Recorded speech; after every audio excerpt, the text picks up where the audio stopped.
In today's video, I'm going to teach you how to enter a loan in QuickBooks Desktop. To get started, open QuickBooks Desktop and look to the top left area of the screen. From there, click on List. This menu gives you access to several important setup areas in QuickBooks, including the one we need for this process. Next, select Chart of Accounts. The Chart of Accounts is where QuickBooks stores all of the categories and accounts used to organize your financial activity. Since you want to track a loan properly, this is the place where you'll create the account for it. Once the Chart of Accounts window opens, click Account and then choose New. This will begin the process of creating a new account in your company file. QuickBooks will ask you to choose an account type. For this setup, select Expense as the category, then choose Loan and click Continue to move on.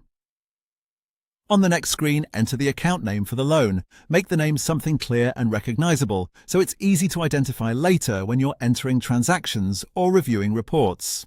A simple, descriptive name usually works best. You can also optionally enter additional details, such as a description, account number, routing number, or other reference information if you want to keep your records more organized. If you're setting this up for an existing loan that already has a balance, you can also enter the opening balance at this stage. This can help make sure your records in QuickBooks match your actual loan information from the start. After everything looks correct, click Save and Close.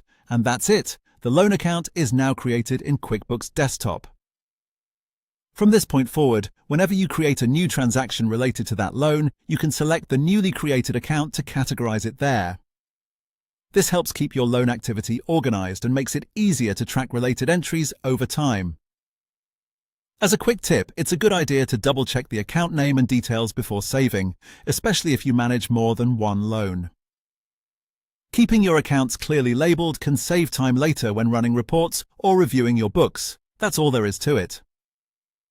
You now know how to enter a loan in QuickBooks Desktop.